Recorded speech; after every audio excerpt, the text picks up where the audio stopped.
요한복음 강의 10번째 시간입니다. 예수님의 12가지 신앙 고백에 대한 영적인 의미 세 번째 시간을 함께 갖도록 하겠습니다. 예수께서 누구신가라는 것은 매우 큰 주제이죠.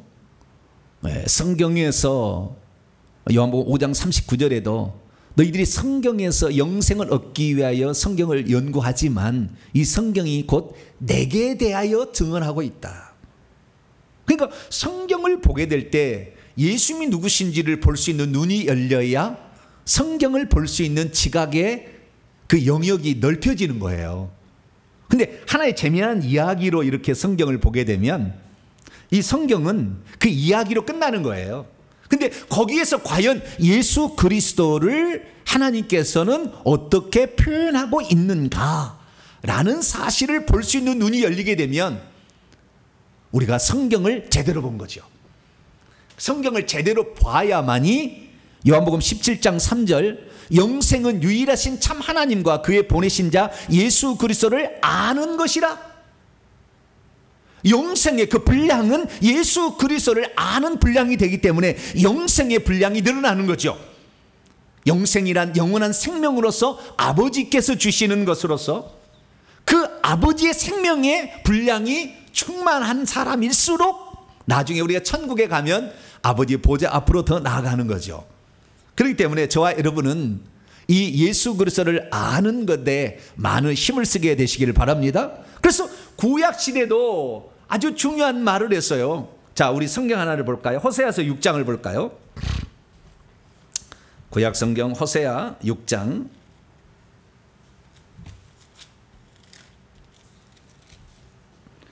호세아서 6장 3절입니다. 3절 시작. 그러므로 우리가 여호와를 알자. 힘써 여호와를 알자. 그의 나타나심은 새벽빛같이 어김없나니 비와 같이 땅을 적시는 늦은 비와 같이 우리에게 임하시리라 하시니라. 아멘. 호세아 6장 3절에 가면 구약의 성도들은 여호와를 알아야 되는 거예요.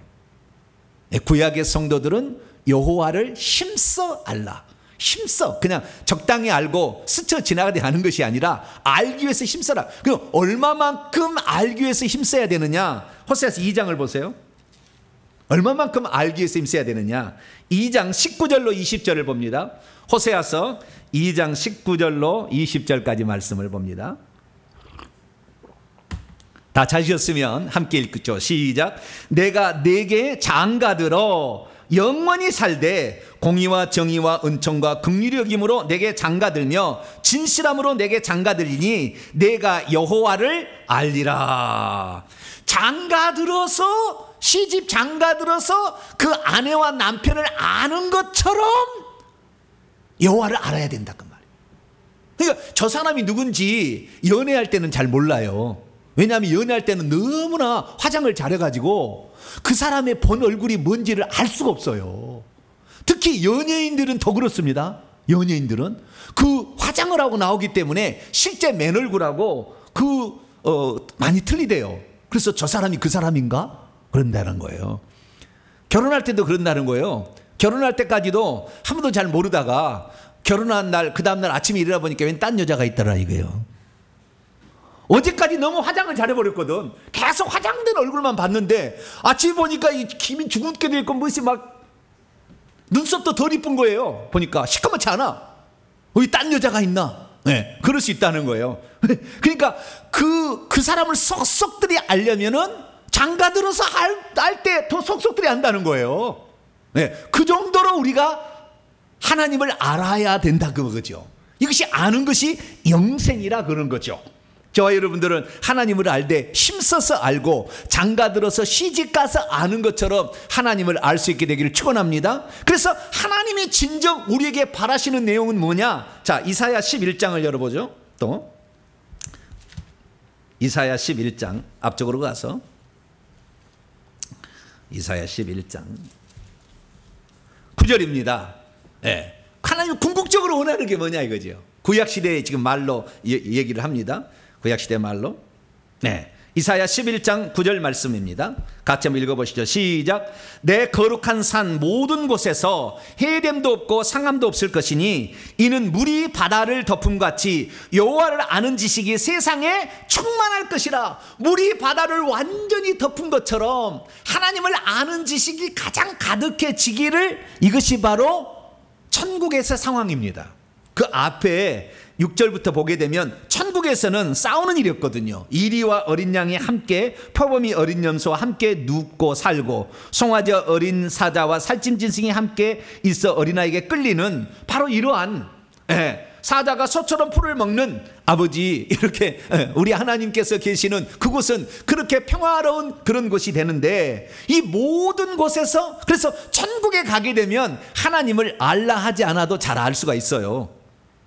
그런데 그 분량은 우리가 정해서 가는 겁니다. 그렇기 때문에 우리가 이 땅에서 하나님을 아는 분량을 정확히 더 키워나가는 복된 성도가 되기를 바랍니다. 그래서 우리가 예수 그리스도를 지금 알려고 하고 있는 것입니다. 요한복음은 이 예수 그리스도가 누구신가에 관한 그러한 말씀을 우리에게 증거해 주고 있죠. 요한복음을 기록한 목적이 그렇게 다 있기 때문에. 그래서 우리는 요한복음 1장을 통하여서 예수님이 누군지를 공부하고 있는데, 오늘은 세 번째 시간입니다. 그럼 요한복음 1장에서 예수님은 어떻게 얘기하고 있느냐? 서론 부분에서 얘기한 부분이 있고, 그 다음에 세례 요한의 증언 가운데 나온 부분이 있고, 5명의 제자들에 의한 신앙 고백의 부분이 있습니다. 우리는 지난 2번의 시간을 통하여 세례 요한이 어떻게 고백했는지에 관하여 우리가 공부를 했는데요. 세례 요한은 총 5가지로 고백을 했었습니다. 세상 죄를 지고 가는 하나님의 어린 양, 먼저 계시니, 성령이 머물러 계시니, 성령으로 세례 주시느니, 하나님의 아들이라는 이 5가지 공부를 첫 시간에 세상 죄를 지고 가는 하나님의 어린 양 부르심과 더불어 한번 했고요. 그 다음에 지난 시간에 나머지 4개를 했습니다. 오늘은 6번째부터 12번째까지 총 7가지에 관하여 오늘 공부를 하게 될 것입니다. 뭐 깊숙하게 공부하려면 하나 하는데 1시간씩 해야 되겠지만, 그렇게까지 우리가 뭐 하지 않아도, 그래도 제가 어느 정도까지는 여러분에게 말씀을 드릴 거예요. 그래서 오늘은 총 7가지 공부를 하게 되는데요. 우선 요한복음 1장을 보세요. 뭘 공부를 해야 되는 것인가? 첫 번째는 38절에 나와 있는 라삐어, 안드레와 그 사도 요한이 묻죠. 라삐어 어디 계시오니까 예수님을 라삐라고 고백했다. 이게 첫 번째 그거요. 그 다음에 안드레가 말하기를 우리가 안드레와 요한일 것 같은데, 41절에 보면은 우리가 메시아를 만났다. 이 메시아는 번역하면 그리스도죠. 그래서 두 번째는 예수님은 그리스도다. 첫 번째는 랍비다, 두 번째는 그리스도다, 이렇게 할 수가 있고요. 그 다음에 세 번째, 네 번째는 5번째는 45절에 3가지가 나와 있어요. 45절에 빌립이 나다나엘을 찾아 이르되 모세가 율법에 기록하니, 그 다음에 여러 선지자가 기록한 이, 마지막으로 요셉의 아들 나사렛 예수, 이 3가지가 여기에 나와 있습니다. 그리고 그 다음에 49절에 가면 하나님의 아들은 세례 요한을 때 공부를 했기 때문에 그건 생략하고, 이스라엘의 임금, 여기에 임금이란 말을 원문으로 보면 왕이라고 되어 있어요. 이스라엘의 왕. 우리가 성찬들이 되면 늘 그러잖아요. 이스라엘 왕이 나셨네. 이스라엘 왕이 나셨다고 하잖아요. 이스라엘의 왕이라는 의미가 무엇인가? 이스라엘 왕으로 고백되어졌죠. 그 다음에 51절 보면은 예수님이 친히 말하기를 인자 위에 오르락내리라. 이것은 5명의 신앙 고백은 아닙니다만 예수님이 스스로 자신을 지칭하는 표현이에요. 나라는 용어 대신에 쓴 용어거든요. 인자라고. 그래서 그 인자라는 말이 대체 무엇인가? 인자라는 의미, 이 호칭의 의미는 대체 무엇인가? 그래서 우리가 여기까지 살펴봄으로 총 12가지의 예수님에 대한 신앙 고백을 살펴보는 시간을 갖도록 하겠습니다. 오늘은 드디어 라삐부터 시작을 해보도록 하죠. 자, 라삐라는 말은 히브리어입니다. 히브리어. 라삐. 원래는 라보니 또 이렇게 얘기하기도 하죠. 라삐라는 말은 나의 선생님이란 뜻입니다. 나의 선생님 이라는 뜻이에요. 근데 이것이 하도 자주 부르다 보니까 이제 그 로마에서도 그러잖아요. 자기 그 종들이 주인을 부를 때 my lord 항상 그러잖아요. my lord 말씀하세요. 마일로드 이렇게 하듯이 랍비라는 것은 나의 주님, 나의 스승님, 나의 스승님, 나의 선생님이라는 의미입니다. 그런데 랍비라는 용어가 나중에는 어떻게 굳어지게 되냐면, 처음에 선생님이라는 의미는 어떤 율법을 가르쳐주는 선생님이라는 그런 의미일 뿐만 아니라 어떤 기술을 가르쳐줄 때도 랍비가 될 수 있었어요. 어떤 기술을. 그러니까 율법을 가르쳐주는 율법 교사만을 지칭하는 게 아니라 다양한 것을 의미했는데, 이스라엘 사람들이 나중에는 이 율법 학교를 졸업하고 정규 과정을 거쳐야만이 랍비라는 칭호를 주게 됩니다. 아주 뒤에 일어난 일이에요. 한참 뒤에 80년도 90년도에 일어난 일입니다. 근데 그 전에는 율법을 많이 알고 있는 사람들을 존경해서 랍비라고 이렇게 불러준 거예요. 아시겠죠? 그러다가 나중에는 고유명사처럼 바뀌었어요. 그때는 율법 교사라고 딱 이제 그 고정이 되는 개념이 되고, 처음에는 그러진 않았어요. 그래서 이 존경하는 의미로 처음에는 랍비라는 것을 사용하게 되죠. 그런데 시간이 지날수록 이 랍비라는 의미는 어떻게 되느냐, 율법 교사라는 의미가 확장이 되어서 율법 교사를 의미하는 의미로 많이 쓰이게 되는 것이죠. 그래서 여기서도 마찬가지로 율법에 대해서 잘 아시는 분이라는 의미로 쓰여지고 있습니다. 오늘 본문 말씀에 요한복음 1장 35절에서 51절 말씀 두 번 랍비라는 얘기가 나오는데, 첫 번째는 안드레와 그리고 사도 요한으로 추정되는 그 인물 두 사람이 랍비여 어디에 머물고 계십니까? 라고 얘기하고, 그 다음에 두 번째는 빌립의 친구 나다나엘이 랍비여 당신은 하나님의 아들이시요 당신은 이스라엘의 임금이로소이다 라고 얘기를 합니다. 그러면 랍비라는 용어를 쓰지 아니하고요, 디다스칼로스라는 용어를 쓸 수가 있습니다. 이 디다스칼로스라는 말은 선생님이에요. 티처입니다.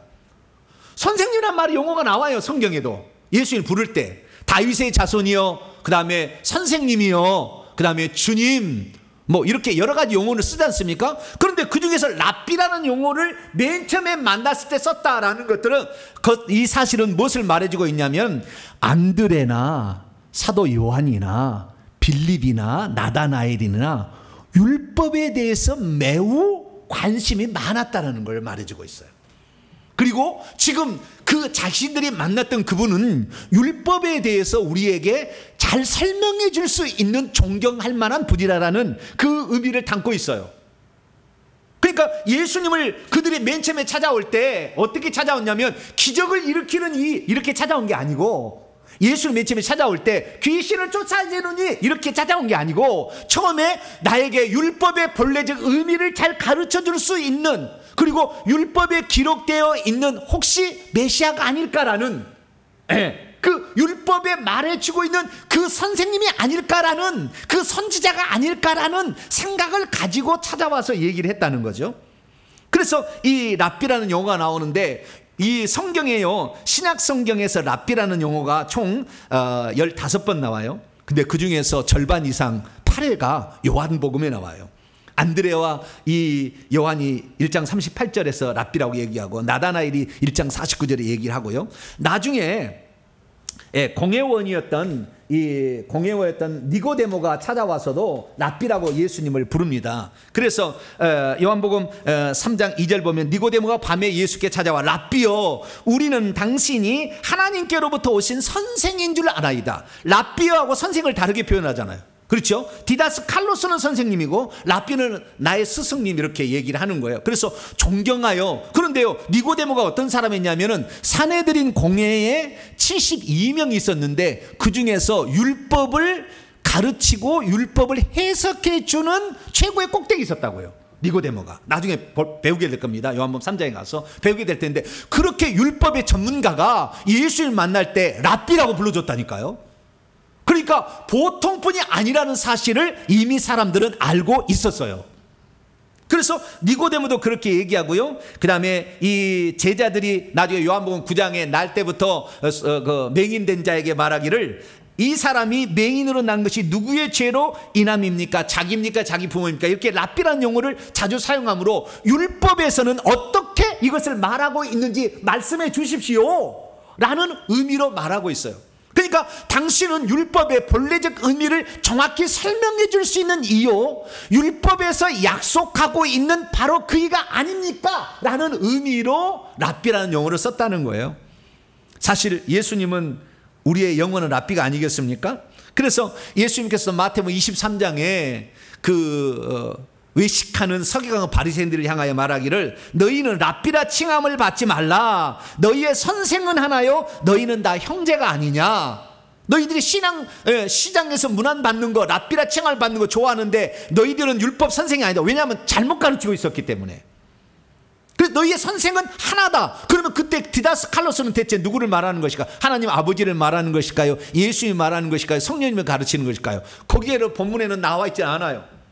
근데 우리가 추정을 해볼 수가 있죠.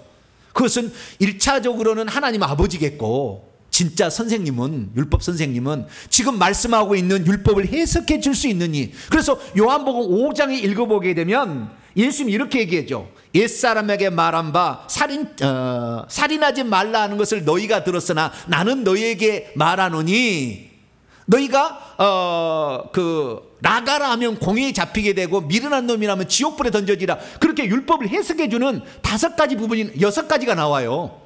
6가지가 이는 이로 갚으라 뭐 했다는 얘기를 들었으나, 뭐 그 다음에 간음하지 말라는 얘기 들었으나 여자를 보고 이미 음욕을 품고 여자를 보면 간음해, 이렇게 해석해 주는 게 율법을 해석해 주는 게 나온다고요. 그러니까 예수 그리스도께서는 율법을 완전하게 해석해 주신 의미가 분명했어요. 그렇기 때문에 예수님도 당연히 랍비라고 칭함을 받을 만합니다. 그래서 예수님께서 뭐라고 얘기했냐면, 자 요한복음 어디를 볼까요? 요한복음 13장을 볼까요? 요한복음 13장. 예수님이 자신을 랍비라고 하지 않았지만 선생이라고는 얘기를 했어요. 랍비라는 용어는 일종의 상당히 전문 용어니까 그러지 않고, 자 요한복음 13장 13절로 14절, 13절로 14절 볼까요? 시작. 너희가 나를 선생이라 또는 주라 칭하니 너희의 말이 옳도다. 내가 그러하다. 내가 주와 또는 선생이 되어 너희의 발을 씻었으니 너희도 서로 발을 씻어주는 것이 옳으니라. 나중에 막달라 마리아도 예수님 부활할 때 라보니라고 얘기를 하지 않습니까? 그래서 그때 예수님이 아니라고 얘기하지 않으세요. 그러니까 우리에게 율법을 가르쳐 주시는 진실한 이는 예수 그리스도밖에 없어요. 그래서 예수 그리스도께서 율법을 해석해 준 것이 완벽한 해석이다. 그래서 우리는 예수 그리스도께서 율법을 해석해 주는 그 원칙을 따라가야지 서기관과 바리새인들이 해석해 준 걸 따라가면 안 돼요. 그래서 오늘 이 본문 말씀은 누가 바로 랍비냐? 예수 그리스도이심을 우리에게 간접적으로 드러내고 있죠.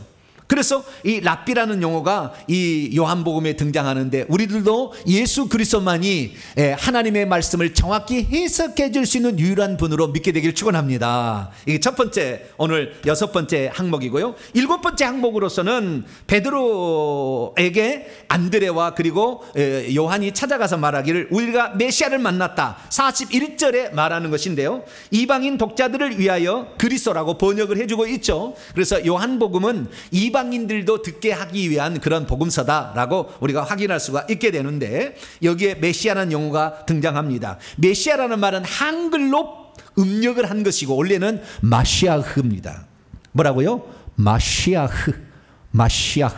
예, 이것이 정확한 발음입니다. 마시아흐인데요, 우리가 마시아흐를 만났다라고 얘기를 하는 겁니다. 그러면은 그들이 마시아흐를 만났다라는 것은 그들이 얼마나 메시아에 대해서 갈급해 있었는지를 우리가 알 수가 있죠. 마시아흐라는 것은 결국에 마지막에 가서는 우리의 구원자 되시는 예수님을 지칭하는 독특한 용어로 굳어지게 됩니다. 그러나 처음 용어는 그런 용어는 아니었어요. 처음 용어는 예수님을 지칭하는 공적 명칭이 마시아흐예요. 메시아, 그리스도. 그래서 그 그리스도, 당신은 그 그리스도시요 살아계신 하나님의 아들입니다 할 때, 그때 그 그리스도라는 말은 하나님이 구약 성경에 장차 인류를 구원시키기 위해서 보내질 자로 예언된 바로 그분을 지칭하는 용어의 총칭입니다. 그래서 공적인 명칭이지만 마시아흐라는 용어는 처음부터 그런 의미는 아니었어요. 그러면 처음부터 어떤 의미였느냐? 기름 부음을 받은 자란 뜻이에요. 마시아흐가 히브리어로 보면은 기름 부음을 받은 자라는 뜻입니다. 그러면 기름 부음을 받은 자라는 뜻은 누가 맨 처음에 썼느냐? 다윗이 썼어요. 다윗이라는 사람이 처음 썼어요. 자, 성경 말씀을 한번 찾아보도록 하죠. 사무엘상 24장을 열어봅니다. 사무엘상 24장. 이게 마시아의 뜻이에요. 6절입니다. 사무엘상 24장 6절. 다윗이 처음 썼어요. 다윗이 처음 쓴 용어예요. 그전에도 기름 부음 받은 자가 있긴 있었어요. 아론도 기름 부음을 받았거든요. 출애굽기 29장 7절에 보면 아론을 기름 부어서 대제사장을 세우라 그러거든요. 근데 그때 그 기름 부음 받은 자라는 의미로 마시아라고 쓰지는 않았다 그 말이에요. 다윗이 맨 처음에 쓴 용어입니다. 그럼 뭐라고 썼는가? 자, 24장 6절 읽어봅니다. 시작. 자기의 사람들에 이르되 내가 손을 들어 여호와의 기름 부음 받은 내 주를 치는 것은 여호와께서 금하시는 것이니 그는 여호와의 기름 부음 받은 자. 여호와의, 그 다음에 히브리를 보면 여호와의 마시아의이기 때문이다 이렇게 되어 있다고요. 여호와의 마시아의이기 때문이다. 여호와라는 말도 헬라 보면은 아하야흐의 마시아흐다 이렇게 돼 있다는 말이에요. 정확히 얘기하자면 기름 부음을 받은 자라. 그래서 누가 기름 부음을 받았느냐? 사울을 하나님께서 기름 부어 왕이라는 직책을 처음 세우잖아요. 그렇게 세우라고 했지 않습니까? 자, 사무엘상 9장을 앞으로 넘어가 봐요. 사무엘상 9장 16절을 봅니다. 네, 사무엘상 9장 16절 시작. 내일 이맘때에 내가 베냐민 땅에서 한 사람을 내게로 보내리니 너는 그에게 기름을 부어 내 백성 이스라엘의 지도자라는 것은 나기든데요, 대장 캡틴이라는 말이거든요. 지도자로 삼으라. 그가 내 백성을 블레셋 사람의 손에서 구원하리라. 그렇게 그래서 마시아의 마지막은 구원자예요. 구원자가 돼야 되는 거예요. 마시아가 되려면 마시아가 그리스도가 구원하지 못한다고 한다면 그냥 선지자로 끝나는 거예요. 그냥 왕으로 끝나는 것이지 그게 아니라는 거예요. 그래서 구원자라는 의미로, 종국적인 의미로 써서 유일하게 예수 그리스도를 지칭하는 용어로 썼지만 처음에는 하나님이 기름을 부었다는 거예요. 10장 1절을 보세요. 사무엘상 10장 1절. 이에 사무엘이 기름병을 가져다가 사울의 머리에 붓고 입맞추며 이르되 여호와께서 내게 기름을 부으사 그의 기업의 지도자로 삼지 아니하였느냐. 총 지도자 대장으로 삼지 않았느냐 이렇게 얘기하지 않습니까? 그래서 최초로 그 용어를 사용한 사람은 누구였느냐? 그게 바로 다윗이었다. 다윗. 그래서 다윗은 하나님께서 기름을 부어서 어떤 직책을 주신다라는 거예요. 그래서 기름 부음을 받은 자의 최초의 직분은 기름 부음 받은 자라는 의미의 처음에 쓴 의미는 왕이라는 겁니다. 왕. 그래서 예수님께서 마태복음 2장에 보면은 동방박사가 오니까 유대인의 왕으로 나시니가 어디 계시뇨라고 찾아오지 않습니까? 그랬더니 그리스도가 어디서 나겠느뇨? 근데 자기가 왕인데 또 왕이 태어난다니까 죽이려고 대지상과 서기관에게 물어보지 않습니까? 그랬더니 베들레헴 에브라다에서 태어난다 이렇게 얘기했다. 그래서 베들레헴은 사람을 보내서 죽이려고 하잖아요. 그때 왕이라는 의미를 다 알고 있었던 거예요. 이 그리스도라는 말의 의미는 왜? 다윗이 그 용어를 처음으로 썼는데 이 사울왕이었기 때문에 그 기름 부음 받은 자를 내가 없이 할 수는 없다. 하나님이 죽이시든 그렇게 하는 것이지 내가 선달죄는 아니다 라고 얘기를 했다는 것이고, 두 번째로 기름을 부음 받은 사람이 다윗입니다. 다윗. 그리고 그 다음에 아들을 솔로몬도 기름 부음을 기원해서 기름을 받고 계속 기름 부음을 받아서 왕으로 세워져요. 그래서 왕이라는 직책, 어떤 공적인 사역을 진행하는데 이스라엘 백성을 저 주변의 나라로부터 구출해낼 자, 그런 의미로서 마시아의라는 용어를 썼다는 거예요. 그래서 그 마시아의가 장차 이 우리를 구원하러 오실, 그래서 철장번세로 악한 자를 멸하실 예수 그리스도라는 것을 시편 2편에 예언을 해놔요. 자, 시편 2편을 열어봅니다. 다윗이 쓴 거예요.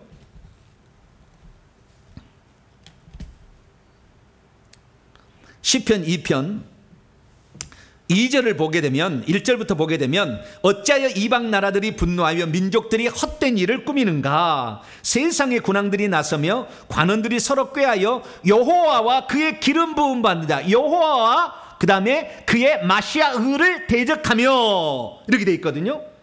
이때 여호와와 그의 기름 부은 자는 다윗을 지칭하는 거예요.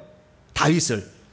그래서 6절을 보니까 내가 나의 왕을 거룩한 시온에 세웠다 하시리로다. 나의 왕, 하나님께서 나의 왕을 땅에 세웠대. 다윗을 왕을 세웠다는 거예요. 그래서 왕적 신분을 처음에는 지칭하는 독특한 용어였다라는 것입니다. 그 왕은 어떤 것이냐, 이 9절 보니까 철장으로 만국을 깨뜨리고 질그릇같이 부스를 수 있는 자. 이게 나중에 요한계시록에 나오지 않습니까? 2장과 19장에 만왕양 만주의 주가 되시는 예수 그리스도, 철장 권세로 만국을 다스릴 남자아이, 이것을 지칭하는 거예요. 그래서 처음에 메시아라는 것은 기름 부음을 받아서 왕으로서 그 자기에게 속한 백성을 구출해내는 자라는 의미로서 처음에 쓰였다는 것입니다. 이것이 나중에는 한 번은 엘리야가 열왕기상 19장 16절 보면 엘리야가 엘리사에게 기름을 부어요. 또 뭐 하사엘과 예후에도 기름 부어서 왕이 되게 하지만 한 번은 선지자에게 기름 부은 것이 딱 한 번 나오고요. 그 다음에 아론의 머리에 출애굽기 29장 7절에 아론의 머리에 기름 부어서 대제사장을 세울 때 또 기름을 부었다는 부분이 나옵니다. 그래서 우리가 오늘날 알고 있기는 기름 부음을 받은 자는 왕의 직책과 선지자의 직책과 제사장의 직책을 수행한다라고 얘기를 하지만 거의 99.9%는 왕직을 수행하는 거예요. 왕직을. 그래서 나다나엘의 신앙 고백 우리가 11번째 보게 됩니다. 자, 요한복음 1장 다시 봅니다. 이것이 그래서 나온 거예요. 그가 왜 이렇게 나왔느냐. 요한복음 1장 49절에 나다나엘이 대답하되 라삐여 당신은 하나님의 아들이시요 당신은 이스라엘의 왕이, 이게 왕이에요. 왕이시, 당신은 메시아란 그런 의미예요. 이스라엘의 왕이란, 이스라엘의 장차 보내질 왕적 존재, 다윗처럼 이 땅에 오셔서 평화를 줄 존재라는 의미로서 이스라엘의 왕이라, 바실리우스 왕이라, 킹이라고 얘기를 했는데 이런 것들이 다 결국에 율법에 기록했고 메시아로서 오실 이라는 것을 생각하고 나다나엘이 고백한 거예요. 그런 것을 알 수가 있겠죠. 그래서 이 기름 부음을 받은 자인데요, 다윗도 당연히 기름 부음을 받죠. 그래서 1차는 사무엘이 사무엘상 16장을 13절을 보게 되면 이 사무엘에 와서 기름을 붓죠. 그 이세의 아들들을 초청해가지고 없어가지고 양치기 오라고 그러지 않습니까? 기름을 붓는 장면이 나와요. 그래서 1차 기름을 붓고 되고요. 사무엘하 2장 3절 4절 보면 유다 사람들이 2차로 기름을 부어서 유다의 왕을 삼고, 사무엘하 5장 3절에 보면 이스라엘 모든 장로들이 와서 이스라엘 모든 지파의 왕으로 삼아서 이제 완전한 왕이 되고, 나중에 그 헤브론에 있다가 이제 예루살렘에 천도를 하게 되므로 왕의 도성을 예루살렘으로 정하게 됩니다. 그래서 이 땅에 천국의 그 것들을 그대로 표현해주고 이 땅에 살다 간 사람이 다윗이어서, 우리는 그래서 신약성경에 수많은 사람들이 예수님이 지나갈 때 다윗의 자손이요 이렇게 부른 것은 당신이 바로 다윗의 자손으로 온다는 그 메시아입니다. 왕으로 오신다는, 이스라엘의 왕으로 오실 분입니다라는 것을 고백하는 것이죠. 그래서 요한복음에서도 이스라엘의 왕이라는 의미를 용어가 두 번 나와요. 나다나엘이 고백하지 않습니까? 그리고 뿐만 아니라 저기 요한복음 12장 13절에 보면은 주의 이름으로 오시는 이여 이스라엘의 왕이여 하면서 종려나무가지를 흔드는 이스라엘 백성의 고백이 나와요. 이스라엘 왕으로 오시느니라 이렇게 고백을 합니다. 그래서 예수님은 그 이스라엘의 왕이시고 그리고 이스라엘 왕이실 뿐만 아니라 좀 더 나가면은 모든 사람들의 왕이고 나중에 만왕의 만주의 주죠. 보이는 것들과 보이지 않는 것들의 왕이십니다. 할렐루야. 그분이 군주가 되시죠. 그래서 요한계시 17장 14절이나 19장에 보게 되면은 예수님이 만왕의 만주의 주다. 그래서 어린 양은 그것으로 또 모든 것을 이길 수가 있다. 철장권세로 이긴다라고 그렇게 얘기를 하고 있는 것입니다. 그래서 이 메시아라는 말은 왕으로서, 모든 피조물의 왕으로서 우리를 구출하실 구원자이신다 라는 그런 의미로 쓰였다는 것을 확인할 수가 있고요. 그리고 예수님은 요한복음에서 선자로 고백이 되는데, 요한복음 4장에 가서 이제 사마리아 여인을 우리 공부하는데요, 사마리아 여인이 4장 19절에 당신은 선지자입니다. 너 남편을 불러오라 그랬더니 지금 남편이 없다 그랬더니 그 예수님 얘기한 걸 보고 깜짝 놀라서 당신은 선지자라 얘기하지 않습니까? 예, 그리고 엠마오로 가는 두 제자 누가복음 24장 19절에 보면 그는 하나님과 모든 백성 앞에서 말과 일에 능한 선지자라 이렇게 해서 예수님은 이 미래에 대해서 예언할 수 있고 회개를 외쳤던 선지자의 역할을 또 예수님이 누군지 하나님 누군지를 잘 얘기했던 선지자 역할을 잘 감당했음을 알 수가 있고요. 그리고 제사장인 것은 대제사장인 것은 요한복음 17장이 대제사장 즉 기도라고 일컫는 분향단에 대제사장이 향을 사르듯이 하나님께 기도하는 내용이 나와요. 요한복음 17장 어마어마한 장이거든요. 나중에 그거 공부하겠습니다. 그래서 요한복음 17장에 예수님은 대제사장으로 나와요.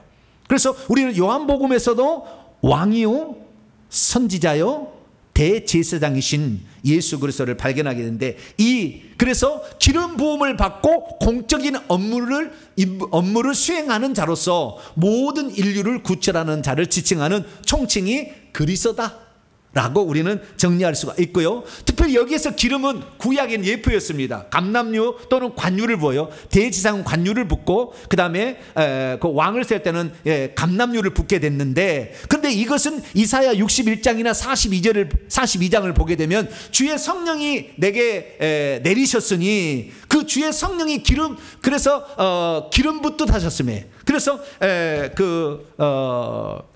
사도행전 10장 38절에도 베드로가 하나님이 나사렛 예수에게 성령을 기름 붓듯 하셨음에, 그래서 성령의 기름 부음을 받은 것으로 얘기를 합니다. 그래서 성령의 기름 부음이 언제냐? 예수님은 모태로부터 성령의 충만함을 받았지만 세례 요한에게 세례를 받을 때 성령이 비둘기같이 내렸잖아요. 보이는 형태로. 그래서 예수님이 세례를 받으실 때에 성령을 기름 붓듯 하나님이 부으셨습니다. 그래서 그때부터 마시아의 공적 임무를 수행하시는 거예요. 그러니까 세례 요한이 일종의 선지자로서 예수님에게 기름을 부었다 이렇게 말할 수 있는 거예요. 영적으로 표현하면. 그래서 예수 그리스도께서는 그전에는 그리스도의 공적 직무를 수행하지 않았어요. 원래 그리스도였겠지만 수행하지 않고 있다가 30살쯤에 비로소 세례 요한에게 세례를 받으시고 공적 임무를 수행하십니다. 그래서 갇혀있는 모든 자를 다 구출해내는 일을 감당하시죠. 그러니까 우리가 오늘도 예수 그리스도를 믿게 되면은 갇힌 자로부터 노임을 받게 되는 줄 믿으시기 바랍니다. 귀신에게 속박에서 벗어날 수 있고 질병의 노예에서 벗어날 수 있다는 것이죠. 그래서 그분을 주님 나의 그리스도신 나의 마시아이시여 나를 모든 갇힘에서 나를 놓아 주시옵소서. 주의 은혜의 해를 나에게 비추사 자유와 해방을 주시옵소서. 이렇게 기도하게 되면 하나님께서 우리 기도를 들으실 줄로 믿습니다. 그리고 그 다음에 이제 1장 45절에 나와 있는 세 가지 표현을 배우도록 하죠. 8번째, 9번째, 그것을 10번째까지 나사렛 사람이라까지 세 가지를 배웁니다. 첫 번째는 율법에 기록된 입니다. 45절 빌립이 나다나엘을 찾아 이르되 모세가 율법에 기록하였고 여러 선지자가 기록한 그의 를 우리가 만났으니 요셉 아들 나사렛. 여기 세 가지가 나옵니다. 첫째, 모세가 율법에 기록하니. 이게 창세기, 출애굽기, 레위기, 민수기, 신명기에 모세가 기록했던 일을 만났다고 빌립이 공부를 많이 했어요. 빌립이 좀 서양물을 먹었어요. 이름도 서양식 이름이에요. 그래서 외국에 가서 공부를 했던 것 같아요. 빌립이. 그 빌립이 헬라어를 잘 썼는데 빌립이 나다나엘 율법 연구를 위해서 무화과나무에서 공부하고 있었던 그를 찾아서 뭐라고 얘기하냐면은 모세가 율법에 기록하였고 너 율법 잘 알지? 여러 선지자들이 너 선지자들이 예언 잘 알지? 그분을 내가 만났어. 그분이 누군지 알아? 나사렛 요셉의 아들 나사렛. 요셉의 아들은 뭔지를 잘 모르겠지만 나사렛 예수에게 이런 말에 나다나엘이 충격을 받아요. 나사렛에서 무슨 총구석에서 갈릴리 총구석에서 무슨 선지자가 나 이렇게 생각을 한 거예요. 좀 이따 나사렛 사람이라는 얼마나 큰 의미가 있는지는 좀 이따 제가 설명하겠습니다. 그런데 앞에 두 가지는 뭐예요? 네가 율법 잘 알지? 너 선지자들의 예언을 잘 알고 있지? 그 선지자들이 기록했고 율법이 기록한 분이 여기 있어 라고 처음에는 소개했다는 거예요. 뒤에는 좀 생략했으면 좋겠는데 우리를 위해서 얘기를 했는 것 같아요. 왜냐하면 우리같이 우진한 자도 처음에 들을 때 깨달을 수 있도록 하려고, 그래서 우리를 위해서 얘기한 게 아닌가 싶은데, 어쨌든 앞에 두 개만 얘기했으면 귀가 쫑긋했어요. 그래? 그분이 어디 계신데? 이렇게 얘기했었는데 뒤에서 요셉의 아들 나사렛, 에이 나사렛에서 무슨 선한 것이 나요, 이제 이렇게 얘기를 해본 거예요. 근데 그것은 엄청나게 큰 뜻이 있어요. 좀 이따 제가 설명하겠습니다. 자, 그럼 먼저 율법에 기록되니라고 얘기한, 율법에 이 그리스도 예수님은 뭐라고 기록되어 있을까요? 그건 뭐 엄청나게 많은 가 있는데요. 제가 창출 레미신에서 나와 있는 것 중에서 간단간단히만 제가 얘기를 하겠습니다. 창세기 보면은 창세기 3장 15절에 여자의 씨로 온다고 그랬다고요. 여자가 처녀, 여자의 씨로, 여자가 낳는다. 마리아가 낳는 거예요, 메시아를. 요셉이 낳은 게 아니고. 여자의 씨로 온다 이렇게 했고요. 두 번째 창세기 22장 17, 18절 보면은 아브라함의 씨로 온다고 그랬어요. 그래서 아브라함의 씨는 대적의 성문을 차지하고 천한 만민이 복을 받게 한다고 그랬어요. 그래서 아브라함의 씨로 온다겠지만 이 창세기 18장 10절과 14절 보면은 여호와께서 이 아브라함과 그 다음에 사라에게 말하기를 내가 내게로 다시 오리니 내 아내 사라에게 아들이 있으리라. 그래서 그때 여호와께서 아들로 오실 분이라고 예언되어 있다고요. 이것이 요한복음 8장 24절 28절 58절에 그 아브라함이 말했던 내가 아들로 온다는, 그래서 나는 나니라, 에고 에임이라는 용어를 그때 사용하죠. 8장에 더 자세히 또 배우도록 하겠습니다. 그래서 하나님께서 아들로 오신다라는 것을 창세기에서 예언했던 바로 그분이라는 거예요. 뿐만 아니라 출애굽기로 넘어가게 되면, 출애굽기에서는 뭐라고 나오느냐, 출애굽기 12장에 넘어가게 되면 유월절 어린 양, 고린서 5장 7절에 나와 우리의 유월절 어린 양이 희생되었다 얘기하지 않습니까? 그래서 우리를 죽음의 세력으로부터 건질 수 있도록 자신의 피를 흘려서 우리의 죄를 용서해 줄 수 있는 이로 나오는 거죠. 이게 출애굽기 12장 5절 6절에 나와 있죠. 뿐만 아니라 그분은 누구냐, 출애굽기 16장이 넘어가게 되면 광야의 만나예요. 뭐라고요? 광야에 내리는 만나. 그러니까 예수님께서 요한복음 6장에 이렇게 얘기하죠. 자, 요한복음 6장 열어봅시다. 나중에 요한복음도 6장 공부합니다. 요한복음 6장 48절에서 51절까지, 요한복음 6장 48절에서 51절까지 말씀을 또 봅니다. 시작. 내가 곧 생명의 떡이니라. 너희 조상들은 광야에서 만나를 먹었어도 죽었거니와 이는 하늘에서 내려온 떡이니 이것은 사람으로 하여금 먹고 죽지 아니하게 하려는 것이니라. 나는 하늘에서 내려온 살아있는 떡이니 사람이 이 떡을 먹으면 영생하리라. 내가 줄 떡은 곧 세상을 위한 내 살이니라 하시니라. 예수님 몸과 살과 피가 결국에 우리의 생명을 주기 위해서 이 땅에 온 하나님의 살아있는 떡이라 이렇게 얘기를 하므로, 예수님이 그래서 베세다 들녘에서 오병 이어의 기적을 일으키는 것은 예수님이 참떡이라는 것을 가르쳐 주기 위함이에요. 나중에 요한복음 6장에 가서 정확히 배울 겁니다. 그래서 예수님은 하늘에서 내려와서 우리의 영혼의 생명을 주는, 육신의 양식이 아닌 영혼의 생명을 주는 양식이다. 예수 그리스도의 그 말씀을 의미하는 겁니다. 결국에 예수님이 말씀이고 그 말씀이 육신이 되신 분이기 때문에 말씀인 거예요. 그 말씀을 믿을 때 이 영생의 말씀이 계심에 우리가 어디로 가오리까 하듯이 그 예수 그리스도의 말씀을 우리가 영생으로 취하게 되는데, 그 예수님이 바로 생명의 떡이라는 것이 바로 구약의 출애굽기 16장의 만나로, 이것이 무엇이냐, 가시 같기도 하고 하얗게 생긴 그 아침에 이슬 내릴 때 내린 거, 그것을 말해주고 있는 것이죠. 뿐만 아니라 이 출애굽기에 보게 되면 성막을 짓게 되는데 그 성막의 대제사장, 기름 부음을 받은 그 대제사장, 그것이 요한복음 17장에 이제 기도로 나오죠. 그래서 성막의 대제사장도 그렇게 나오고요. 뿐만 아니라 이제 신명기에 넘어가게 되면, 레위기로 넘어가게 되면, 창세기 출애굽기 레위기로 넘어가게 되면 레위기 16장에 보면 속죄일 제사가 나오는데 그 속죄일 제사 때 아사셀 양이 나와요. 아사셀 양. 그래서 우리의 짐을, 안수를 받고 짐을 대신 지고 성 밖에 가서 죽는 아사셀 양, 바로 그 레위기에서는 아사셀 양이라고 그렇게 나오고 있고요. 그 다음에 창조, 레위기, 민수기 21장을 읽어보게 되면 노뱀으로 나와요. 이스라엘 민족이 원망하다가 불뱀으로 물려 죽게 될 때에, 그때에 이 하나님이 노뱀을 장대에 높이 달게 되면 그걸 쳐다본 적 살리라고 그랬거든요. 자, 요한복음 3장 봅니다. 니고데모 대화에서 가르쳐 줍니다. 14절 15절입니다. 요한복음 3장 14절 15절 시작. 모세가 광야에서 뱀을 든 것 같이 인자도 들려야 하리니 이는 그를 믿는 자마다 영생을 얻게 하려 하심이라. 여기 보면은 모세가 광야에서 뱀을 든 것처럼 내가 노뱀으로 왔다. 네, 나는 독은 없어. 노뱀이야, 불뱀이 아니고. 그러나 그 죄의 형상을 내가 뒤집어 써서, 죄를 내가 뒤집어 썼기 때문에 노뱀의 형상을 입었지만, 그러나 나는 죄는 없다. 네, 그러나 이 노뱀을 쳐다보자 십자가에 못 박혀 죽으신 예수 그리스도를 믿는 자마다 영생을 얻게 된다. 죽지 아니하고 이 살아날 수 있다. 그래서 그때 당시에 노뱀을 쳐다본다고 살 수가 있겠느냐고, 그렇게 콧방귀 팡팡 쳤던 사람 다 죽었고, 그 장대에 높이 매달린 그 노뱀을 쳐다본 사람은 살았어요. 그럼 마찬가지로 나를, 그러니까 이 세상에서 예수 그리스도를 안 믿는 사람 꽉 차요. 예수를 믿으면 영생을 얻습니다. 예수 그리스도를 믿으면 죄사함을 받습니다. 예수 그리스도를 믿으면 귀신의 노예에서 해방됩니다. 쓸데없는 소리 자빠졌네, 무당 찾아가야지, 이렇게 얘기한다 그 말이에요. 예수교만 정교냐? 불교를 믿으면 안 되고, 이슬람 믿으면 안 되고, 우리나라의 통합 믿으면 안 되냐? 이렇게 얘기하는 거예요. 네. 그럼 그렇게 믿으셔야 돼요.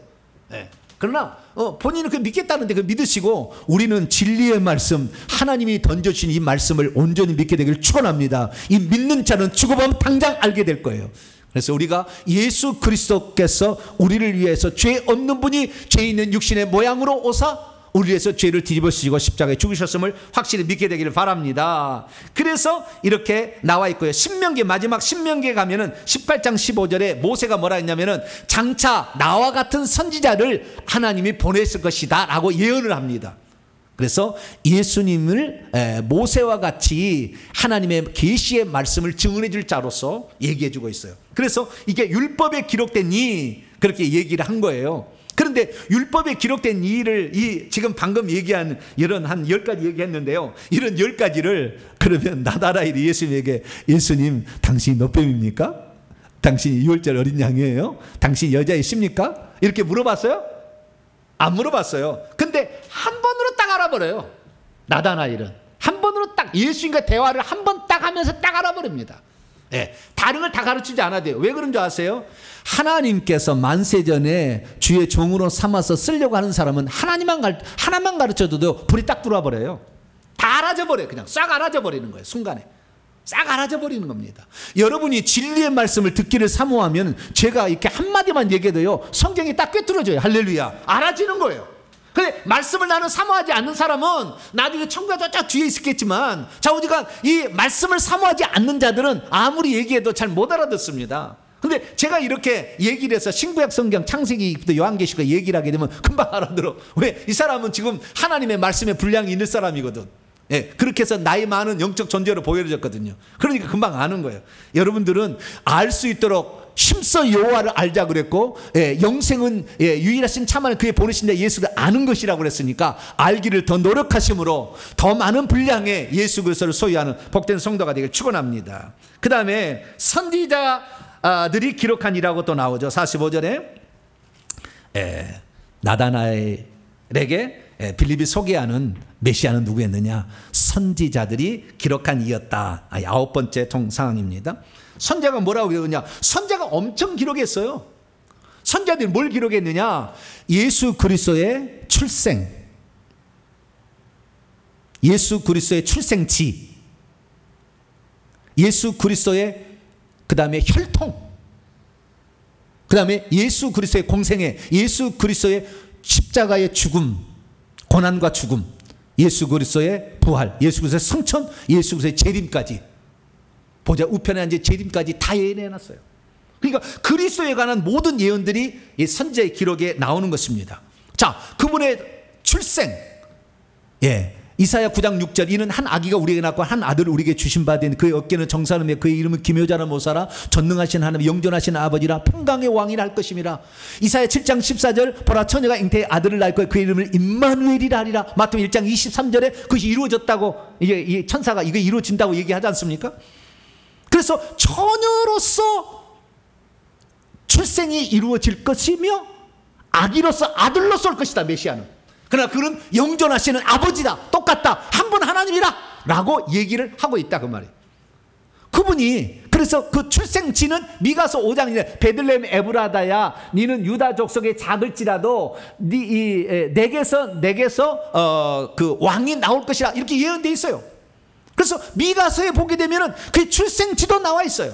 뿐만 아니라 그분이 어디에서 활동을 할 것인가. 공생애를 시작할 때 세례 요한의 안수를 받고 광야에 외치는 자의 소리의 증거를 받을 것이라 이사야 40장에 예언을 했어요. 40장에 예언이 돼 있어요.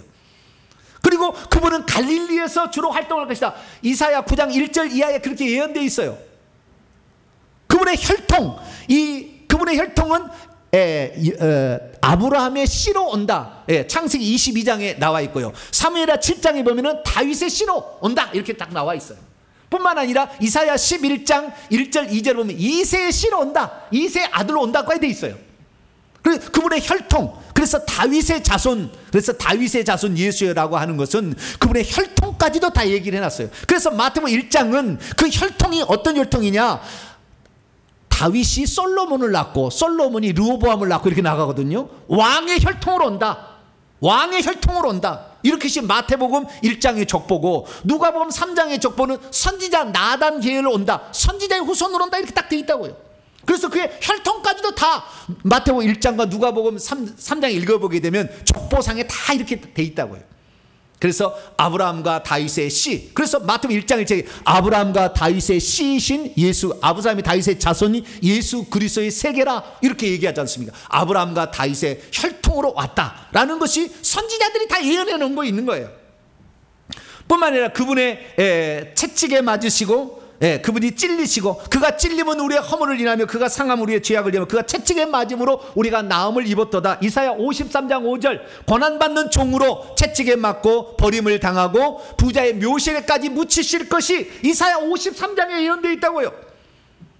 그 다음에 성령의 기름 부음을 받고 공생애를 시작한다. 이사야 61장에 그렇게 얘기해 놓지 않았습니까? 그래서 그분은 여호와께서 내게 기름을 부으시니 마음이 상한 자를 고치고 포로된 자의 자유를 갇힌 자에게 노임을 전파하며 여호와의 은혜의 해를 선포하게 하십니다. 이사야 61장 1절에 3절에 그래서 기름 부음을 받고 그래서 세례 요한의 기름 받고 공생애도 시작하시고 그 다음에 고난을 받으시고 죽으시고 시편에 보게 시편 22편에 보면은 엘리 라마 사막다니 하나님 어찌하여 나를 버리시나이까 수족을 찌른다. 그 다음에 그 수족을 뼈를 꺾지 아니한다. 다 시편에 또 예언되어 있다고요. 그래서 그의 죽음에 관한 모든 가 예언되어 있고 뿐만 아니라 그분이 죽은 다음에 요나서 1장 17절 보면 물고기 뱃속에서 3일 동안 3일 3야를 있을 것이다. 그래서 마태복음 12장 40절에 내가 보여줄 표적은 하나도 없지만 선자 요나의 표적은 보여줄 수 있다. 요나가 물고기 뱃속에 3일 3야를 있었다고 하면 나도 땅속에서 3일 3야를 있을 것이다. 그렇게 예언했다고요. 예수 그리스도의 그 죽음 후에 음부의 무덤에 3일 동안 있을 것까지 다 예언되어 있죠. 그리고 예수님이 더 얘기하면은 그 공생애를 하시고 죽으실 때에 스가랴 9장 9절 보면은 나귀를 타고 입성하게 될 것이라 얘기를 했고 그때 호산나 다윗의 자손이여 예언한다고 시편 128편에 예언되어 있고 다 나와요. 그래서 이 구약의 많은 예언들이 그것을 얘기해주고 있다는 것입니다. 그리고 시편 23편에 여호와는 나의 목자시니 또 에스겔 34장 15절에도 선한 목자로서 예수님 오실 거야. 이게 요한복음 10장에 나와요. 나는 선한 목자라. 선한 목자는 양들의 몸을 버린다. 이게 또 예언되어 있는 것이고요. 다니엘서를 보게 되면 7장 14절에 인자와 같으니 사람의 아들 같으니라 온다 얘기되어 있고 그분은 뜨인 돌로서 심판자로서 그래서 다니엘서 2장에 그 다니엘서 환상을 보게 되면 이 머리에 금신상이 나와야 돼. 금, 은, 놋 그 다음에 철과 진흙으로 되어 있는데 다리에게 뜨인 돌이 탁 때려버리니까 밑에서 바스라져 가지고 산더미를 이룬다. 그래서 권세로서 세상 모든 권세를 쳐버리신다. 이것이 나오지 않습니까? 그래서 여러 가지 그 예언들을 다 보게 되면 예언자들도 기록한 이가 누구다? 예수 그리스도다. 이게 나와 있다는 것입니다. 그래서 우리는 선자들이 기록한 그이라는 것을 알 수가 있게 되는 것이죠. 그래서 우리 주 예수 그리스도를 믿는 것은 여러분 확실한 겁니다. 할렐루야. 예수 그리스도에 관하여 36,500가지의 예언이 예수님에게 이루어졌어요. 구약에. 다 조사를 해보니까 36,500가지의 예언이 다 이루어진 거예요. 그러니 우리가 예수 그리스도를 믿는 것은 너무나 확실한 거다. 할렐루야. 그분을 구주로 믿는 것은 너무나 확실한 것이고 정확한 것이라 믿게 되길 바랍니다. 그 다음에 나사렛 사람이라는 거예요. 요셉의 아들 나사렛 사람. 요셉의 아들이라는 거. 자, 누가복음 3장을 열어보죠. 요셉의 아들 나사렛 사람이다. 이 말의 의미를 보죠. 누가복음 3장 23절을 열어봅니다. 읽습니다. 시작. 예수께서 가르치심을 시작할 때에 30세쯤 되시니라. 사람들이 아는 대로는 요셉의 아들이니. 요셉의 위로는 헬리오. 요셉의 아들이다. 사람들이 아는 바예요. 요셉에는 씨를 주지 않았잖아요. 성령께서 들어오셔서 마리아의 태만 빌려서 태어난 거기 때문에, 그래서 요셉의 아들이라는 것은 요셉의 그를 키우게 될 것이다. 그 다음에 혈통적인 족보상의 아버지다라는 그런 의미죠. 그런 의미인데 나사렛 사람이 중요해요.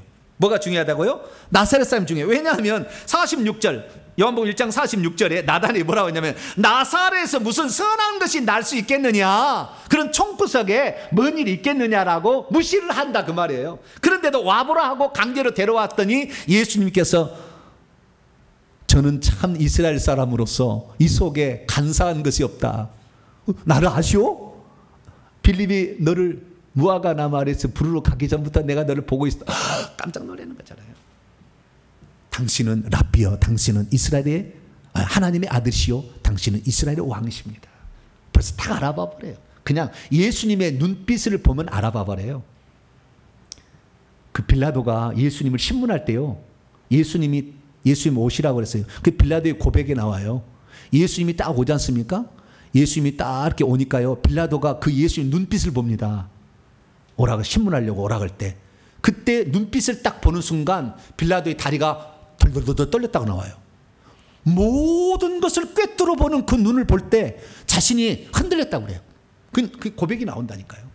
그러니까 우리가 예수님을 굳이 설명하지 않아도 그분을 딱 만나버리면 그 앞에 무릎을 탁 꿇어버려. 할렐루야. 예수님을 안 만난 사람이 예수님이 이러쿵 저러쿵 무슨 서양의 신이고 무슨 종교 창시자고 얘기하지, 예수 한번 만나보세요. 그냥 무릎을 탁 꿇어버려요. 그냥.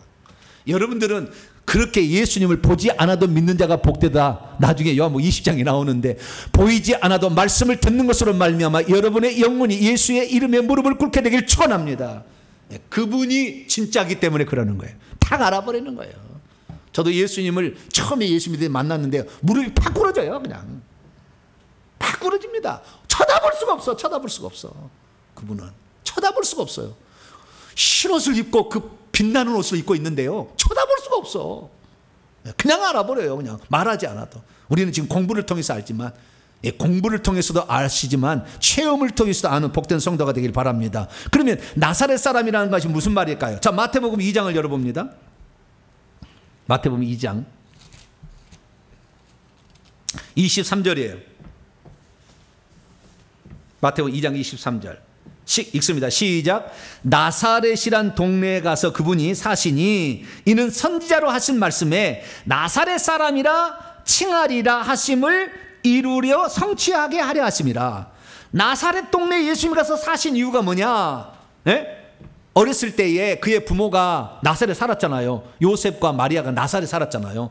그러다가 애 낳을 때는 베들레헴 갖다 놨다가 헤롯이 죽이려니까 애굽으로 피신했다가 한 조금 있다가 돌아오지 않습니까? 그래서 나사렛 사셨어요. 그런데 나사렛 사신 것은 왜 나사렛이냐? 나사렛 사람이라고 일컬을 것이다, 불리워질 것이라고 하는 예언의 말씀을 성취되게 하려 하십니다. 그러니까 구약의 예언에 이런 나사렛 사람이라고 예언되어 있을 거라는 거잖아요. 이 말은. 그러면 구약에 나사렛 사람이란 말이 과연 나오느냐? 우리는 히브리어이기 때문에 우리는 잘 몰라요, 이것을. 히브리어이기 때문에. 히브리어는 모음에 따라서 음가가 틀려지잖아요. 찾기가 쉽지 않아요. 그런데 알 수 있는 것은 뭐냐? 알 수 있는 것은 우리가 이 나사렛이라는 이 말이 무엇을 의미하는지를 성경에 찾아볼 수가 있어요. 그것은 지금까지 찾아낸 바에 의하면 두 가지예요. 하나는 그분이 나자르인이다, 나시르인이다 라는 말로 의미합니다. 이것은 우리 개혁성경에 나실인이라고 번역된 겁니다. 뭐라고요? 나실인이라고 번역이 된 겁니다. 자, 사사기 13장을 열어봅니다. 나실인이라고 최초로 불려진 인물은 삼손입니다. 삼손. 자, 사사기 구약 사사기 13장 7절입니다. 5절이나 7절 봐도 되는데요. 네. 하나님께 바쳐진다는 게 중요한 거예요. 자, 사사기 13장 5절을 먼저 봅니다. 5절. 시작. 보라, 내가 임신하여 마노아에게 아들을 낳으리니 그의 머리 위에 삭도를 대지 말라. 이 아이는 태에서부터 나옴으로부터 하나님께 바쳐진 나지르 또는 나자르인이 됨이라 돼 있어요. 히브리 원문을 보면은 몸에 따라서 나지르 또는 나사르, 나시르 이렇게 할 수 있어요. 나시르, 나사르 이렇게 얘기할 수 있거든요. 인이 됨이라. 그가 블레셋 사람의 성 이스라엘 백성을 구원하기 시작하리라. 나시린이라는 말은 하나님께 구별되어 바쳐진 자라는 의미입니다. 하나님께 구별되어 바쳐진 자. 그래서 그분이 하나님께 구별되어 바쳐진 자라는 의미가 나실은 나자르, 그래서 나자렛, 네, 나자렛 사람이다. 네. 헬라어로 보면 나자렛은 나조라이스거든요. 나조라이스. 헬라어로 보면 나조라이스인데 나조라이스 사람이라 일컬음을 받으리라 이렇게 돼 있거든요. 나조라이스, 나시르, 나자르, 이렇게 얘기 나오고, 그래서 이런 가능성이 있어요. 근데 이것은 그렇게 큰 가능성이기보다는 이미 모태롭게 하는 천국에서부터 이미 구별되어 있으니까 조금 부족하지 않나. 그러면 가장 확실한 건 이사야 11장입니다. 이사야 11장을 봅시다. 이사야 11장. 아마 이게 제일 더 가까운 것 같아요.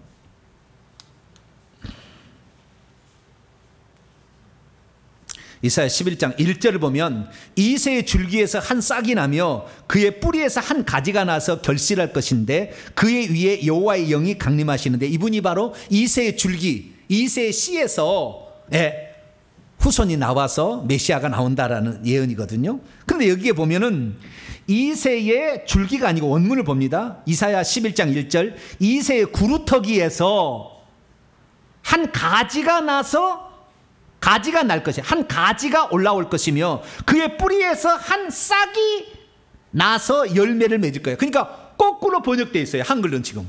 한글은 거꾸로 번역돼요.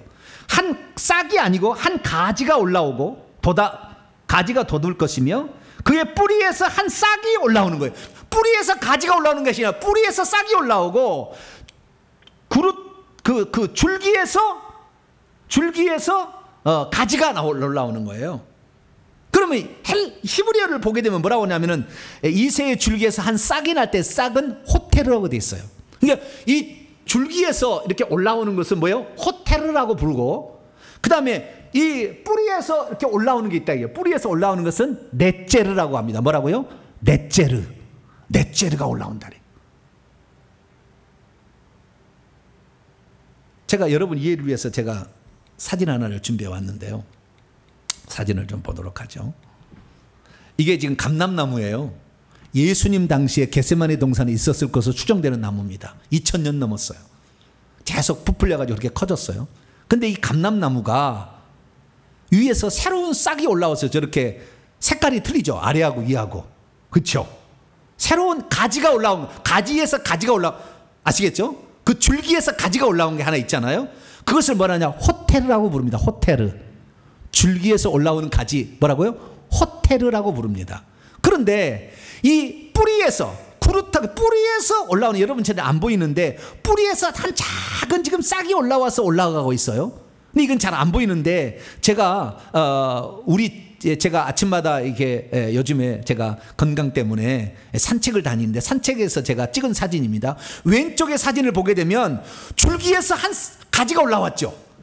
새로운 싹이 가지가 올라온 거죠. 그렇죠? 왼쪽에 보면은 가지가 오른쪽을 보게 되면 그 뿌리에서 올라오는 세 가지 싹이 이렇게 올라온 게 있죠. 네. 그래서 줄기에서 올라오는 가지는 호테르, 왼쪽에 보면은 가지가 올라온 세 가지 싹이 올라온 게 있죠. 네. 그래서 줄기에서 올라오는 가지는 호테르, 왼쪽에 보면은 가지가 올라온 세 가지 싹이 올라온 게 있죠. 네. 그래서 줄기에서 올라오는 가지는 호테르, 왼쪽에 보면은 가지가 올라온 세 가지 싹이 올라온 게 있죠. 네. 그래서 뿌리에서 올라오는 싹 이 가지는 넷제르라고 한다는 거예요. 넷제르. 그래서 그 넷제르와 호테르가 다르는데 그 용도가 달라요. 용도가. 자, 이 줄기에서 올라오는 것은요, 막대기로 씁니다. 막대기로. 목자가. 그 다음에 뿌리에서 올라오는 것은 지팡이로 쓰는 거예요. 지팡이로. 뿌리에서 올라오는 넷제르는 지팡이로 쓰는 거예요. 용도는 어떻게 다르냐? 용도는 이렇게 다르는 거예요. 여러분, 양떼를 이끌 때는 지팡이로 이끄는 것이고요, 양떼를 해치러 오는 존재를 내리칠 때는 막대기로 내리치는 거예요. 용도가 달라요. 그래서 이 사진이 이렇게 나와 있는데, 막대기는 옆구리에 차죠. 막대기. 호테르는 옆구리에 차고, 그 다음에 손에 들고 있는 건 지팡이에요. 모세도 지팡이를 들었죠. 그 지팡이는 넷제르입니다. 넷제르. 지팡이를 드는 거예요. 그렇게 이렇게 하는 것인데, 이것은 무엇을 의미하느냐 하면은 간단한 거예요. 이것은 무엇을 의미하느냐? 예수님은 원래 하나님으로부터 인간이 창조되잖아요. 그런데 예수님은 이세의 후손으로 오는 거잖아요. 아들이었으니까. 그렇게 맞아요. 그러나 예수님은 동시에 뭐 했냐면은 하나님 자체로부터 올라오신, 하나님부터 나오신 이라는 거예요. 이세 후손이 아니라, 이세도 만든 분이에요. 그분이, 하나님 원래 한 분이 그분이 만들었는데, 우리 나무를 사람을 창조했는데, 그분이 우리를 구원하기 위해서 싹으로 올라온 거예요. 넷제르로 올라온 거예요. 그래서 그분이 넷제르인이라 라고 말하는 것은 그분이 우리의 창조주이시다. 그래서 예수님은 다윗의 후손이 아니라 다윗의 뿌리시다 라는 말과 동일하게 의미로 쓰여진다, 그겁니다. 그래서 예수님께서 우리를 위하여 하나님이 사람 되어셔서 오신 분임을 믿으시기 바랍니다. 그것을 이 나사렛 사람이라, 그래서 넷제르에서 예수님이 사시게 된 것이다 라는 사실을 알 수가 있게 되는 것이죠. 그리고 예수님이 태어난 장소는 나는 떡이라 하기 때문에 떡집, 베들레헴이란 벳이란 말은 집이란 말이고, 을레헴은 떡이라는 떡집에서 예수님이 태어나시고, 그 다음에 넷제르에서 사셨다. 이 예수님은 하나님으로부터 나오신 분으로서 사셨다라는 것을 말해주고 있습니다. 마지막 이스라엘 왕은 아까 제가 간단히 설명했는데요, 이스라엘 왕은 예수님이 이스라엘 왕이시다라는 것을 나다나엘과 이스라엘 백성들이 종려나무 가지고 흔들며 얘기했다라는 것이어서 그분은 왕 메시아다는 알 수가 있고요. 마지막으로 인자입니다. 사람의 아들인데요, 그것은 예수님이 당신 자신을 지칭하는 용어예요. 그러니까 나라는 말을 대신에 인자가라는 말을 쓰죠. 그래서 인자라는 말을 쓰게 되는데, 이 인자라는 말은 결국에 예수님이 사람의 아들, 사람이라는 뜻입니다. 나는 하나님이지만 사람으로 왔다라는 거죠. 그래서 사람이시기 때문에 그분은 배고프시기도 하시고 눈물도 흘리시고, 때로는 피곤하셔서 요한복음 4장에 읽어보면 사마리아 행로에 고나여 지쳐서 이렇게 그 우물가에 멈춰서 있는 장면이 나오죠. 그래서 예수님은 그런 인성을 지으셨다는 말 의미뿐만 아니라, 인성을 지으셨기 때문에 고난 받을 수 있으시고 죽을 수 있었고 다시 살아날 수가 있죠. 그래서 인자라는 용어는 예수님이 사람으로서 고난받고 핍박받고 죽음을 겪는다라는 의미입니다. 그런 의미로 늘 인자라는 용어를 쓰게 되고, 그래서 그 인자로서 예수님이 사셨기 때문에 하나님께서 그를 죽은 자 가운데서 부활시키시고 하나님 보좌 우편에 앉히시며 다시 재림하셔서 심판하게 하는 권한을 주셔요. 그래서 인자라는 용어는 세 가지 중요한 의미를 가지고 있는데, 마태복음 9장 6절 보면 인자가 세상에서 죄를 사하는 권세가 있다. 대신 죽었기 때문에 인자는 죄 사할 수 있는 권세가 있고요. 그 다음에 요한복음 5장 27절에 의하면 인자됨으로 말미암아 심판하는 권한을 주셨다. 예수님도 똑같이 인생을 사시면서 이기셨기 때문에 우리들도 심판하실 수가 있으시다. 심판주라는 얘기를 하고 있고요. 그 다음에 예수님께서 인자가 되셔서 하나님 말씀에 사람으로서 순종을 하시고 죽기까지 복종을 하셨기 때문에 만왕양 만주의 주가 되시고 모든 이름 위에 뛰어난 이름이 되셔서 그분을 왕이 되게 하셔요. 그래서 마태복음 19장 28절에도 인자가 자기의 영광의 보좌에 앉을 때에 나를 따른 너희도 그분의 보좌 12보좌에 앉아 이스라엘 12지파를 심판하리라, 그렇게 얘기할 수 있는 것입니다. 그래서 그분이 왕위에 오르셨고 그것이 우편에 앉으셨으면 표현되어 있죠. 마태복음 26장 64절에도 인자가 권능의 우편에 앉는 것과 하늘 구름을 타고 오는 것을 내가 보리라. 그래서 예수 그리스도께서 하나님이 재림하시는데 예수님으로 재림하시는 것이 하나님의 재림이신데 예수님이 인자가 되셔서 하나님 말씀에 순종하시고 복종하시는 것 때문에 높은 이름을 준 거예요. 그러니까 오늘 우리가 천국에 가서 높은 지위를 얻을 수 있는 것은 사람이 되었음에도 불구하고 하나님 말씀에 순종하고 산 것을 축복해 주시는 거예요. 그래서 우리는 지금 천국에서 들어갈 어떤 지위를 얻을지 아무것도 결정이 되지 않고 우리가 이 땅에 어떻게 사느냐에 따라 결정이 되는 것입니다. 여러분들은 하나님 말씀에 순종하고 살게 되길 축원합니다. 하나님 맡겨주신 일들에 충성할 수 있게 되길 축원합니다. 그럴수록 하나님은 나중에 여러분들에게 심판하는 권한도 주시고 왕자에 앉는, 그래서 14만 4천의 보좌에 앉는 그런 영광을 주시기 때문에 여러분도 그런 영광의 보좌에 앉기까지 더욱더 충성할 수 있게 되기를 축원합니다. 우리가 인자라는 이 용어를 통하여 스스로 자기를 낮추시고 겸손히 살다 가셨던 우리 주 예수 그리스도를 아셔야 돼요. 그래서 우리는 겸손히 오늘도 우리에게 주어진 일에 충성할 수 있게 되기 바랍니다. 예수님은 나사렛 사람, 그 보이지 않는 그리고 알아주지 않는 시골 촌구석에 사셨지만 그분은 하나님께서 보내신 분이었기 때문에, 그래서 예수님께서 나중에 이 가룟 유다가 랍비어라고 하면서 그때 예수님이 네가 누구를 찾느냐? 나사렛 예수를 찾는다라고 얘기하지 않습니까? 그때 내가 그니라, 깊은 의미로 얘기한 거예요. 너희들은 보잘것없는 것으로 나사렛 예수를 보지만 내가 하나님으로서 사람 되어오신 바로 그 존재다. 내가 그니라 하는 그 말과 동시에 사람들이 벌렁 떨어져 버렸어요. 왜? 내가 그니란 말이 에고 에임이란 말이거든요. 내가 나는 스스로 있는 자다 이렇게 딱 얘기를 해버렸대. 그때 뚝 떨어져. 나 요한복음 19장 공부할 거예요. 그냥 팍 떨어져 버립니다. 왜? 하나님이 당신의 존재를 얘기하니까 피조물이 어떻게 거기에 견딜 수 있겠습니까? 팍 거꾸러져 버려요. 우리는 스스로 하나님이신데 낮추셔서 나사렛 사람이라 칭함을 받으셨던 그분처럼 겸손히 사셔서 여러분의 나중에 하나님께서 인정해 주시는 높은 지혜에 속하는 그런 자가 되시기를 간절히 바랍니다. 거룩하신 하나님 감사합니다. 오늘 예수 그리스도께서 누구신가 7가지 신분에 대해서 들었습니다. 이 예수 그리스도를 나의 주님으로 영원토록 모시며 살 때 예수님 본받아 겸손히 살아가는 저희들 되게 해 주옵소서. 우리 주 예수 그리스도의 이름으로 기도하옵나이다.